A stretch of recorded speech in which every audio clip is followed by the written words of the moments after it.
Alors c'est intéressant d'avoir votre point de vue de économiste justement là-dessus.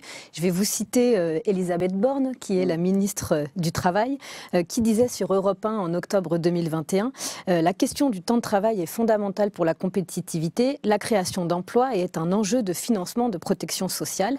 Elle a ajouté qu'il était inenvisageable de réduire ce temps. Pour elle, il s'agit d'un débat décalé, car les Français travaillent moins que d'autres pays. Que lui répondre? Bon, il y aurait beaucoup de choses à lui dire. La première chose, qui est le drame, je trouve, intellectuel de notre époque, là aussi, c'est que la première chose qu'elle mentionne, c'est la compétitivité. Donc il y a l'idée que les êtres humains sont au service de l'économie. Tout le monde sait que c'est faux, on n'y arrivera pas comme ça.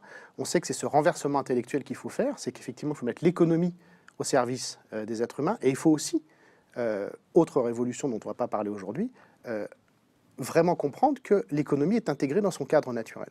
Donc la pensée dominante, celle qui est répétée à outrance par le gouvernement actuel, c'est en haut l'économie, en dessous la société et les êtres humains, et s'il nous reste encore un peu de temps, on fera 2-3 petits trucs pour la nature, on interdira les pailles en plastique. Hein, et donc on voit qu'il faut faire exactement l'inverse, c'est-à-dire on a une contrainte naturelle qui est extrêmement forte et qui va être de plus en plus forte, qui est plus forte que nous tous, qui est plus forte que vous, que moi, que tout le monde, qu'Elisabeth Borne.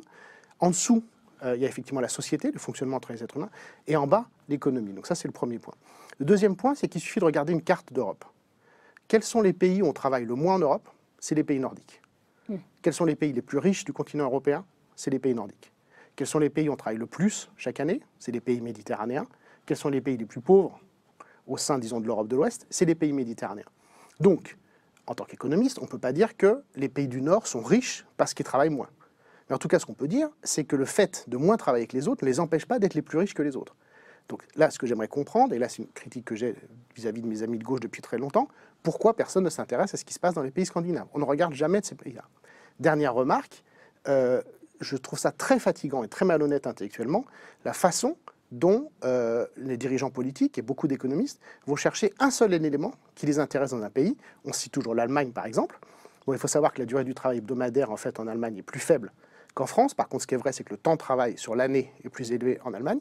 Mais par exemple, l'Allemagne a un système de partage du pouvoir dans les grandes entreprises qui est bien connu, mais dont nos gouvernements ne parlent jamais. C'est-à-dire qu'on va toujours chercher le truc qui nous intéresse dans le soi-disant modèle allemand, qui est toujours régressif socialement.